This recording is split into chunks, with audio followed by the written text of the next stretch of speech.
Sayın Öcalan tarafından yapılan Barış ve Demokratik Toplum Çağrısı'ndan itibaren zaten aslında Kürt Özgürlük Hareketi'nin birçok noktada hem Süleymaniye töreninde hem geçen gün yapılan açıklamada çok yönlü ve güçlü kararlı adımlar attığını görüyoruz. Elbette ki çatışmasızlık ortamının tesisi demokratik siyasetin ve hukuk zemininin önünün açılması içindir. Dünya çatışma çözüm örneklerine bakıldığında Kürt Özgürlük Hareketi'nin yürüttüğü adımlar, PKK örgütünün attığı adımların kapsamlı ve çok yönlü adımlar olduğunu değerlendiriyoruz. Hem yapılan törenin kapsamı hem şu anki yapılan açıklamanın genişliği ve kapsamı ve sürece denk düşen kısmı açısından. Bu noktada önemli bir adım ve hakikaten toplumda da geniş bir yankı uyandıran, geniş bir kapsam uyandıran bir adım. Artık elbette ki bu adımın ilerlemesi için, önün açılması için, barışın toplumsallaşması için atılması gereken çok yönlü adımlar var. Bu noktada hem mecliste kurulan komisyonun hem bir bütünen bütün siyasi partilerin ve tüm Türkiye halklarının önünde aslında keskin bir dönemeç var. Gerçekten bütün halkların, kimliklerin, cinsiyetlerin, ekolojinin demokrasi kapısından geçebilmesi için önemli bir adım oluşturuldu. Yani Kürt sorununu aslında Türkiye'deki faşizm sorununu tanımlarken bunun bir bütünen devletli uygarlık sisteminin getirdiği tekçi, merkeziyetçi anlayış ve aslında en büyük sömürü tekeli olan ulus devlet mekanizmasının çözümlenerek atılması gereken adımlar olduğunu düşünüyoruz ve özgürlükçü bir perspektifle ele aldığımızda hem siyasetin hem hukukun demokratik bir reformdan geçirilmesi gerekiyor ve elbette ki yine dünya çatışma çözüm örneklerine bakıldığında karşılıklı adımların atılarak aslında bu sürecin ancak gerçekten bir demokratik entegrasyon sürecine evrilebileceğini görüyoruz. Bu noktada atılması gereken çok yönlü adımlar var. Nasıl ki bu tekçiliğe, merkeziyetçiliğe, yargı bağımsızlığını esas almayan bir rejime hukuk alet edildiyse yine demokratik bir toplumun inşasında da hukukun dönüşümü bu noktada çok önemli.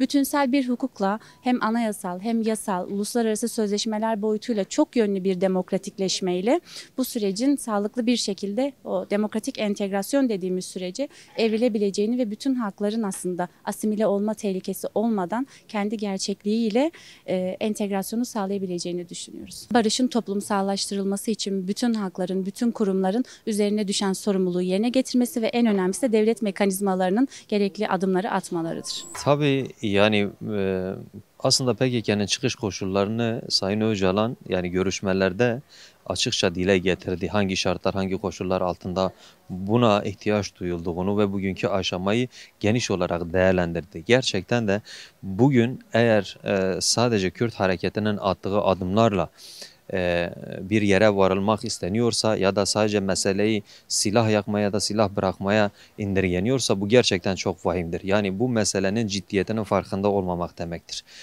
Bu Sayın Öcalan'ın 27 Şubat'ta yaptığı Barış ve Demokratik Toplum Çağrısı hem Türkiye için hem Kürt halkı için hem bölgede Orta Doğu'da yaşayan bütün halklar için gerçekten tarihi fırsatlar veriyor. Bahçeli de çıkıp mesela bir kuşun tek kanatlı uçamayacağından bahsetti. Bir kanadını Kürt Özgürlük Hareketi Sayın Öcalan gerçekten sağlam bir şekilde çok tarihi adımlar atarak bunu sağlamlaştırdı. Ama kuşun diğer kanadı hala muhatapları tarafından net atılmış adımlarla örülmüş değil. Bu kuş tek kanatlı uçulamayacağını kendileri de ifade ediyorlar. 26 Ekim'de yine Kürt Özgürlük Hareketi'nin geri çekilme kararı gerçekten bu sürecin önünü açacak. Artık bu saldırılara, bu baskılara herhangi bir argüman bırakmayacak şekilde bir hamle oldu.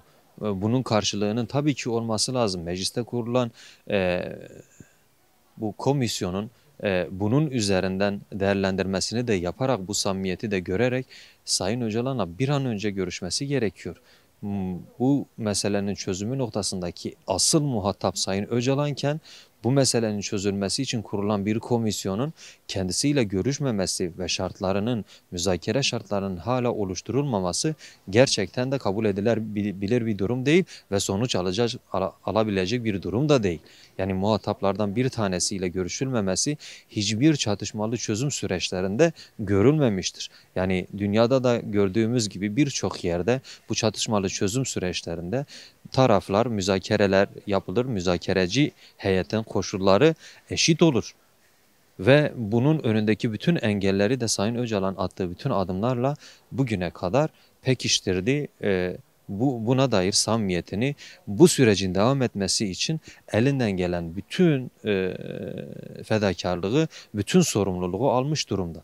Bu sürecin ilerleyebilmesi için tabii ki hem kurulan komisyonun hem meclisin hem de devlet ve hükümet muhataplarının bu işe bu samimiyetle yaklaşması gerekiyor. Bugün yaptığımız Demokratik Kurumlar Platformu'nun yaptığı açıklama da bu yönlüdür. Biz bu sürece katkı sunmak için, destek olmak için bu süreci demokratik toplumu inşa etmek için başlattık ve bugün bir açıklama yapıldı. Tabii bu açıklama sadece Kürt Özgürlük Hareketi ya da Sayın Öcalan'ın bu meseleyi çözümü konusundaki desteği de değil, hükümetin de atması gereken adımları işaret etmek için bu basın açıklaması da yapıldı.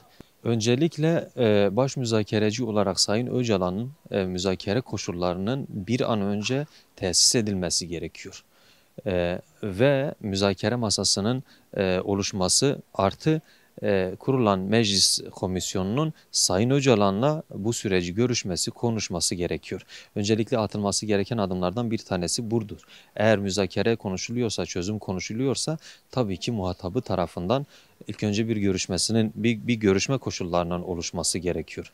Ayrıyeten dediğimiz gibi yine binlerce tutsak var cezaevlerinde ve gerçekten çok zor koşullarda kalıyorlar. Yani kapasitesinin çok üstünde cezaevleri şu an tıka basa dolmuş. Bu halkın seçilmişleri, iradeleri cezaevinde bunların hukuki düzenlemelerle hazırlanıp bu dosyaların bozulması ve cezaevlerinin boşaltılması bu sürece destek açısından muazzam bir adım olacaktır. Atılması gereken adımların öncelikleri bunlar. Öncelikle hani şunu söylemek gerekiyor. Bu meseleye ilişkin silahların yakılması ve ayrıca işte dağların bir şekilde boşaltılması örgütün bu konuda ne kadar samimi ve ciddi bir şekilde yaklaştığını gösteriyor. Yani uzlaşı olacaksa, barış olacaksa her iki tarafın da samimi, iyi niyet göstergesini bir şekilde adımlarıyla, pratikleriyle göstermesi gerekiyor. Yani bugün PKK silahları yaktı.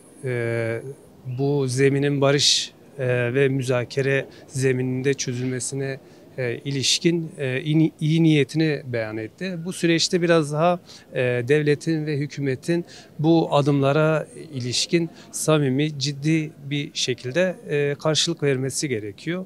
Yani toplumsal barış bu zeminde ancak gelişebilir. En temelde de bunun hukuki ve anayasal çerçevede toplumsal uzlaşı temelinde bu sorunun çözülmesi gerekiyor. Yani olumlu bir gelişme olarak görüyoruz ve bu konuda da devletin samimi bir şekilde adım atmasını bekliyoruz. Yani en temelde bugün hani Kürt halkı yıllardır mücadele ediyor ve vatandaşlık, en temelde vatandaşlık tanımının demokratikleştirilmesi gerekiyor. Etnik referanslara dayalı ya da etnik referanslardan arındırılarak daha böyle kapsayıcı bir vatandaşlık tanımının olması gerekiyor. Aynı zamanda Kürtlerin en temel haklarından olan dil ve kültürel haklarının tanınması gerekiyor. Bunun için kurumsal düzeyde, anayasal düzeyde pratik adımların atılması gerekiyor ve Kürtler yıllardır verdiği bu mücadele sonucunda yani en temelde bu hakların olması gerekiyor. Aynı zamanda yani son 10 yıllık süreçte biz hani şunu da gördük. Yani bugün işte Kürtlerin iradesine, Kürtlerin milletvekillerine bir şekilde siyasi darbe gerçekleştirildi. Bunu kayyum aracılığıyla yaptı. İşte ne bileyim milletvekilleri ya da genel başkanlar bir şekilde cezaevi süreçleri yaşatılarak bu süreci bastırmaya çalıştılar. Yani bu gibi meselelere ilişkin tamamen demokratik bir zeminde barışın gerçekten toplumsal bir uzlaşı temelinde olması gerekiyor ama şöyle bir şey de var, yani durum da var. Bu konuda gerçekten yani devletin samimi bir şekilde yaklaşması gerekiyor. Kürtlerin buna inanması gerekiyor. Yani kültürel hakları, dilsel hakları, bu gibi meselelere ilişkin tüm haklar için bir güven duyması gerekiyor ve bu güven adımları da bir şekilde anayasal bir zeminde olması gerekiyor. Yani şunu da eklemek gerekiyor bence.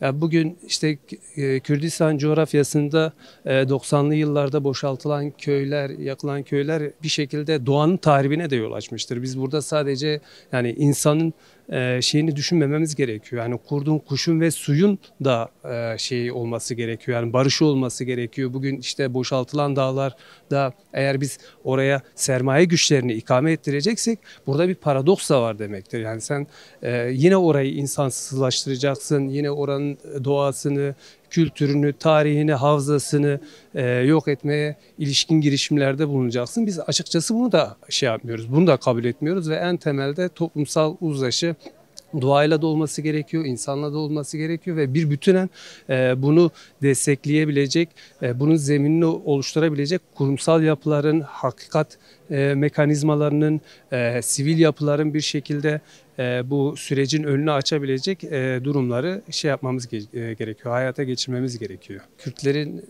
en temelde en büyük taleplerinden bir tanesi siyasi tutsakların olması gerekiyor. Çünkü düşünce özgürlüğünden kaynaklı bugün yıllarca cezaevinde yatan insanlar var. Yani bunu en temelde görmek gerekiyor ve düşüncelerinden kaynaklı tamamen böyle Kürtlerin dilsel, kültürel, sanatsal yani bir bütünen hakkını savunan veya buna ilişkin demokratik taleplerde bulunan tüm siyasi tutsakların serbest bırakılması gerekiyor. Onların bu sürece dahil olması gerekiyor.